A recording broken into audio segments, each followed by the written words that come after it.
You are listening to the Guru Code podcast with me, Liz Smith. Welcome to the Hygge Hut, home of the Guru Company, where it's all about you, growing you and recognising you. It's where we seek to challenge those real issues, those problems, those blocks, those blind spots which hold so many of us back. We want to talk about those topics which are rarely shared openly amongst the business fraternity. So with that in mind, and the introduction's over, let's crack on. It's fabulous to have you here with our maiden podcast. So it's not just the first podcast for me, but it's the first podcast for the Guru Company and the Guru Code. And so here we go. This is episode 1 and you are more than welcome. So we're going to talk about getting over yourself. We're talking about stopping ourselves from killing our greatest asset, but we go further than that. It's not just about that.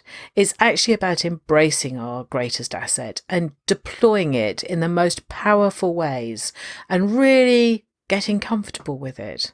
So we all know, a lot of us don't want to own up to having an ego, let alone having a big ego. However you want to disguise it though, no one, absolutely no one, is altruistic. No one. So whether you want to wrap up your motivation as I'm doing good for the greater world, society, community, whether I'm giving and sharing my knowledge and skills because that's what I love, whether it's a vocation, and that used to get thrown back in my face all the time in nursing, that actually this is your vocation. To leave a legacy for the planet, it really doesn't matter, because whatever it is you're doing, whatever it is that's coming up for you, you are all getting something back from doing what we do. And that something is driven, that need and that something is driven by our egos, whether we care to admit it or not. And if I hear you cry, which sometimes people will, that's not me. I just wanted to do what I loved. I wanted to follow my passion. I wanted to live a life with purpose. I never wanted to be a leader. It happened by accident. I fell into business. You see, the second you start talking about that's your ego.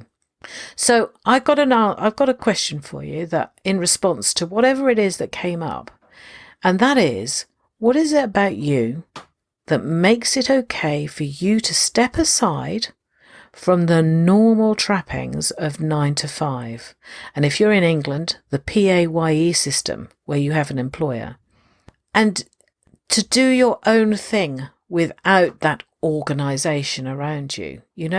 We as humans are hardwired to avoid stress, hardwired to avoid danger, isolation, and to step outside the crowd. So the fact that we, as business owners, leaders and decision makers, do that can only mean one thing, and that is our egos are driving it.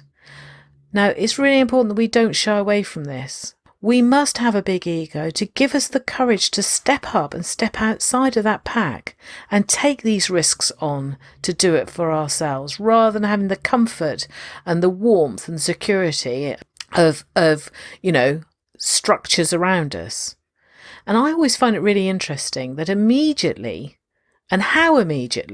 we can take offence to being identified as having not just a big ego, that maybe we're thinking that we're special, maybe we're thinking that we have a message that others want to hear because our message is so important.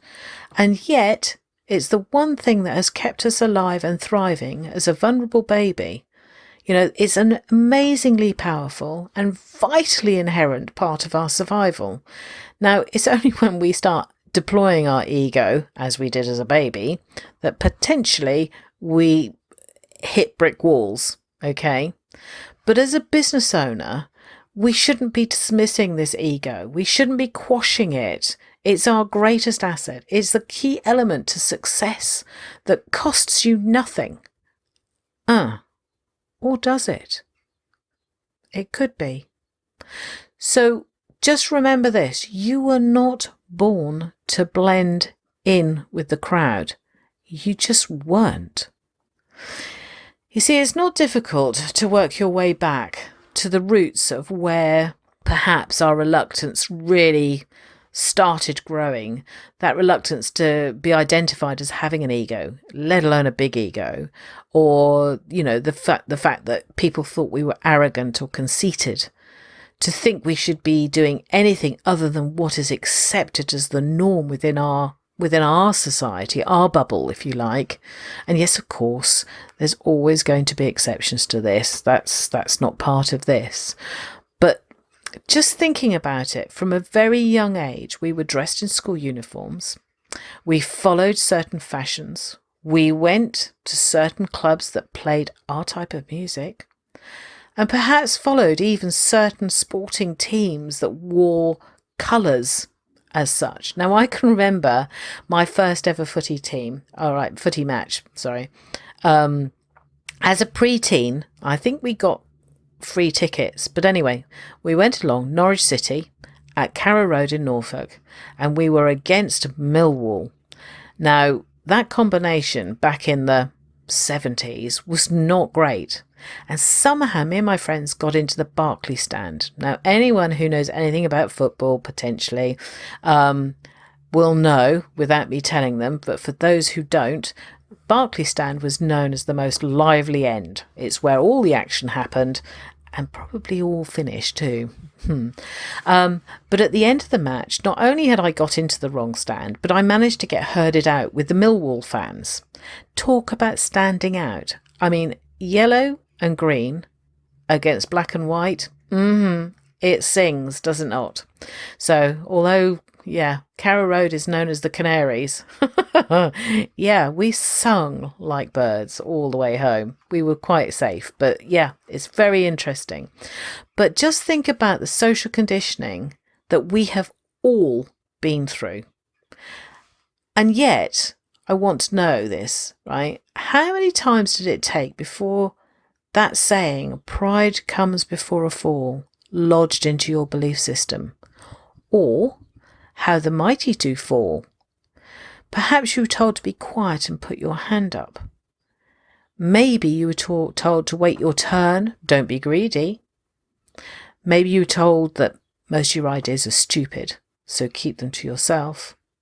When did that all start really influencing your behaviour? Because all of those things, your ego would have been speaking up. Your wants and your needs were needing to be met. So somewhere along the line, we all started realising that actually that's not what was expected of us. That wasn't good behaviour. Now, I would hazard to guess that every single one who is listening to this can recall maybe more than one version of any of the above that I've just mentioned, and these mutterings are the things that come back to you as you come under pressure, or you need to make a decision, or you're in negotiations. These are all the mutterings that come back up, and they are like white noise created in the background, but they will affect your decision making. So when you have a moment, just perhaps sit down and write a list of the most common ones that you use or you hear, and consider how each one of those resonates with you and your behaviour.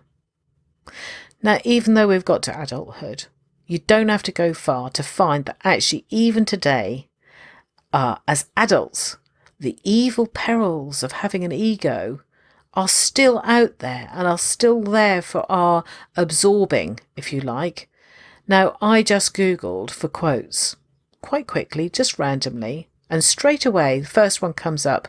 Put your ego aside, because that's probably the smartest thing you'll ever do as a human being.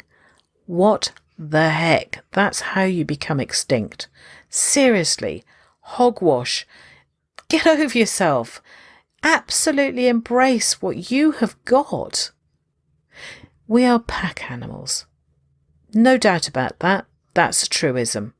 We are pack animals, and as such, we need leaders to drive direction.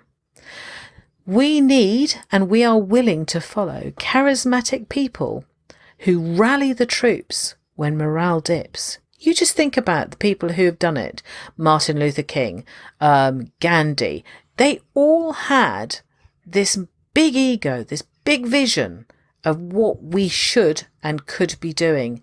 And they led us down different paths that changed history. Now, there are good leaders and there are good business owners, all with great values which underpin a mission. But ask yourself, why are they great? And I'll tell you why, because I really do want to give you the answer rather than you guessing. It's because they own their egos. Just like those leaders did that I just mentioned, they own their egos.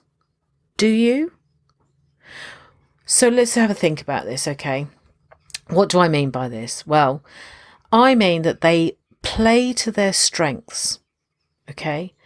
They do not hide or make excuses for the areas of expertise that they don't have, okay? There's no pretense there. It's like, I'm not good at that. This is what I'm good at.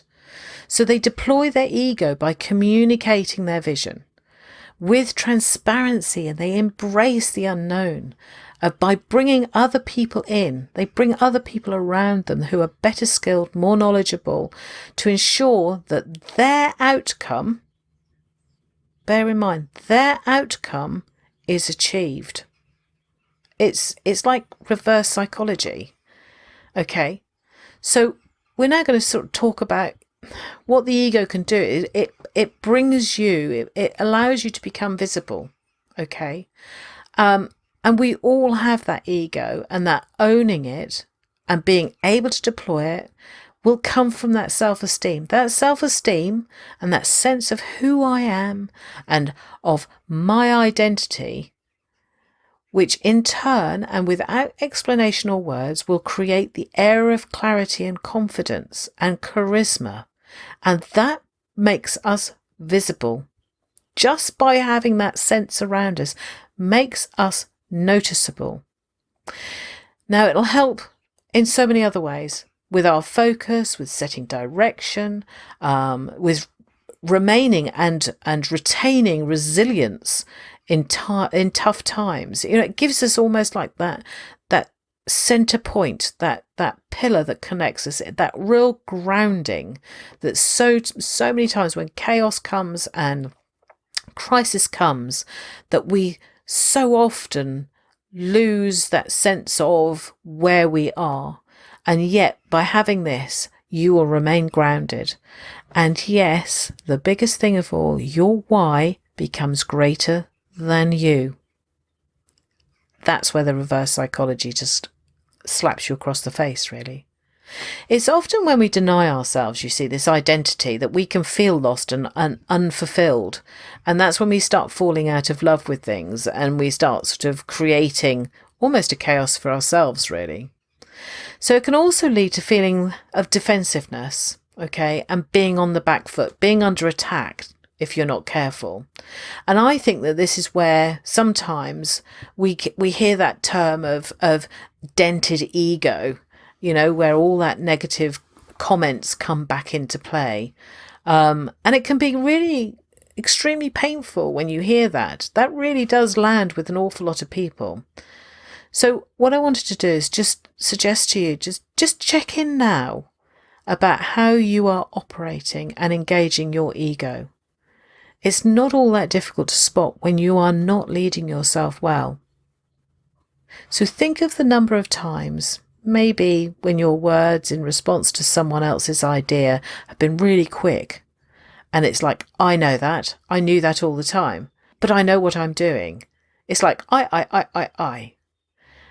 This is a direct, not just slaying of creativity, motivation, goodwill, and probably the relationships in others, but just imagine that longer term damage to you and what you're trying to achieve. Now, owning your ego can provoke real dis-ease in others. It can lead to sort of comments of somebody else who's not really in touch with their ego or deploying their ego well. It can lead them to sort of potentially sort of come up with comments like, oh, they're a risk taker. They're always in your face. they're driven, they're workaholics. And all of these things may be said in jest, but it's a way of trying to lower you, trying to repackage your, quieten your ego down so that they are not quite so exposed.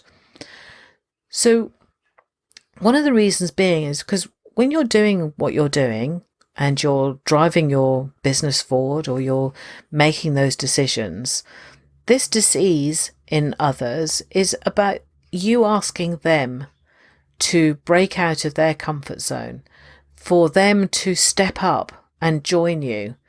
And often they haven't done the work that you will have been doing to become confident and competent with owning your ego. So just check your deployment now. If you stated to yourself, for instance, recently, maybe when you've been doing planning or forecasting in your business, if you've actually considered that you are the only one that's needed to resolve a certain issue, okay, nowhere on that plan is anybody else for advice, support, anything. Maybe you've said, I'm the best person for the job. You can't think of anyone better. When you are listening to someone else's objections and points of view, have you already got your response ready and waiting for them? Do you interject during a conversation? Do you find yourself literally launching when someone's having a full-on conversation with you? You've got a completely off-the-cuff question that has nothing to do with what they're talking about. It's because you're talking only about yourself internally. And this is when the ego is getting in the way. So this is why I wanted you to really sort of check in with it. If you are willing to do this, okay, I would suggest that you are putting somebody else's development on hold and dimming their lights, but in turn you're doing exactly the same to yourself. However, if your plans include big unanswered questions, and I mean big, all right, with opportunities that are just opened up, that surround you with invitations for others to come and join you and ask even bigger questions of you that you potentially don't have any answers for, then it's very likely that your ego is actually what we call in the sweet spot. Okay, that means that you're intact, that you have got a good hold on it and a good grasp on it, and it doesn't stop you moving forward. Now, the lovely thing about Nelson Mandela is he literally gave us a legacy of quotes as long as your arm. And this is one of my favourite ones, which is, when you let your own light shine, ego, you unconsciously give others permission to do the same. Now, that to me is exactly what we should be doing over and over again. Okay, so think about it. Think how we talk about these things. So let's just bring this to a conclusion. Everyone is doing the best they can, no matter how they come across. We all have an ego. It's how we deploy it and how it shows up that's the real gift, all right? And that will be dependent on the underlying beliefs and values about yourself that have been developed over the years. These will inform how we see ourselves, how we relate to the world around us. A strong sense of self-worth and personal identity will always give you the sweet spots, the motherboard for your egos to function. When the ego is deployed, okay, a bit like having the best internal processor ever designed, it becomes the best and the greatest powerhouse to keep you motivated and resilient, ready to embrace uncertainty and new demands. It means we are going to be willing to roll up our sleeves, get behind our pack so that they can get to work, so that they can lead on the mission. So it's one of those strange things. And I had not a heated conversation, but I had a really excitable conversation with someone who said, as a leader, you needed to be in front of your pack. And I have to say, I completely disagree with this. I think this is something that we need to look at nature for, because in actual fact, the best leaders, yes, they're at the front of the pack when you're doing something new and you're carving a new path and a new direction and you're getting that all aligned. But actually that leader then goes to the back of the pack and swoops up, because you're only ever as good as your weakest member of the team or your weakest member of your department. And by being behind, you can support them, you jolly them along, and as morale dips, you're pushing them forward, you're pushing them up the pack and keeping it safe, keeping it together. So by being able to do that, that's when your ego is going to be in the sweet spot, because you are putting that trust in your team, in other people around you, to do what they do the best that they can, whilst you pick up the underside of things and keep things going. So I'm going to say to you, if we are going to do and be in business, let's be in the best business possible. If we are going to be in leadership or a leadership role or whatever role we want to call it, then let's stand up and get behind whoever it is, whatever it is, and do it well. When we make a decision, let's make them big, bold, fabulously gutsy, and don't stand in the way of your greatest asset, which is your ego. Say it as it is. Let it shine forth. For every success, you take ownership of it. For every missed opportunity, you take ownership. For every error, you take ownership. That's it. That's owning your ego. Working as I did for 26 years in the NHS, the investigations into errors was always the hottest one of the topics. So the process used was to elicit understanding, not apportion blame, but accept accountability as the leaders. So I want to ask you a couple of questions, just to keep your thinking caps on when you're considering how you're performing. So the first question is, the last time there was an error made or you missed your target or something, did you look externally for the cause of that failure, or did you look internally for the cause of that failure? Second question, the last time there was a success in your business, did you seek to celebrate with others, or did you seek others to celebrate with? They take some thinking about. Don't rush those. Really give them some thought. When I did some training with the RAF on risk and omitting risks, it was called the human factors. And everything we do, doesn't matter what business we're in, there will be a human factor to every success and every error. So think about it, give it some thought, it's well worth it. And when you take the trouble to really understand, to know yourself and what you stand for, what drives you, what you are heading for, what you're heading up, you will start owning your ego, and you will attract like-minded people who are really wanting your outcomes and to make those things happen for you and to share in your purpose.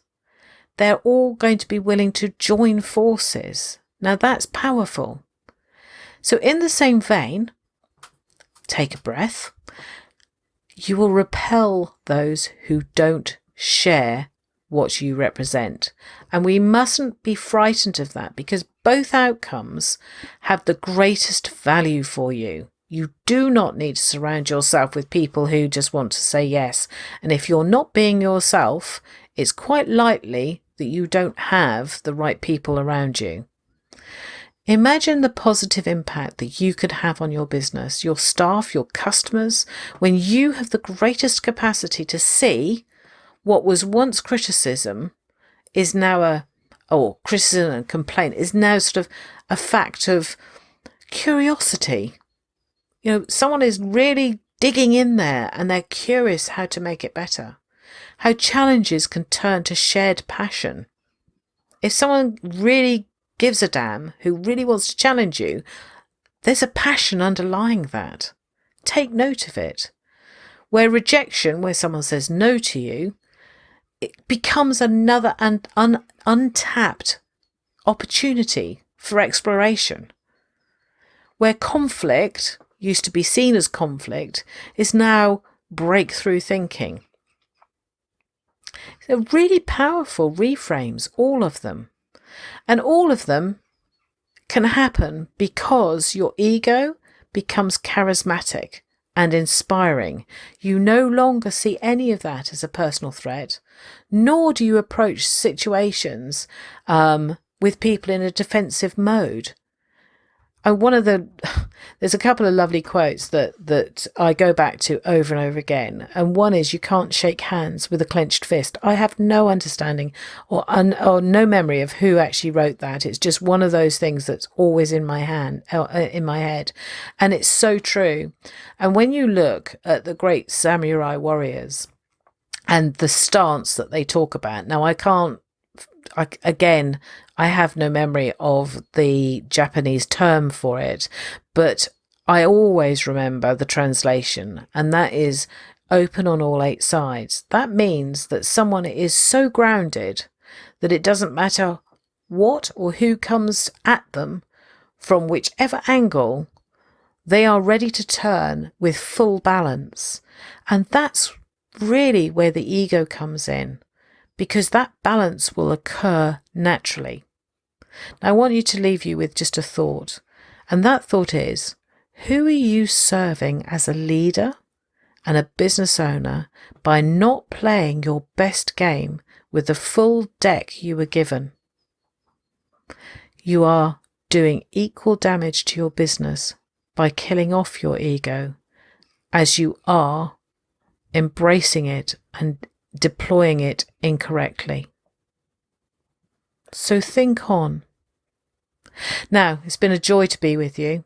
If you've enjoyed this, why not let me know? Because that's always lovely. And I'm on email, which is liz.smith@theguruco.co.uk, or join my mailing list to receive the monthly musings of the Hygge Hut. And that's on my website, which is www.thegurucompany.co.uk. Thank you so much for joining me. I hope you've enjoyed this, and I'll see you soon. Bye-bye for now.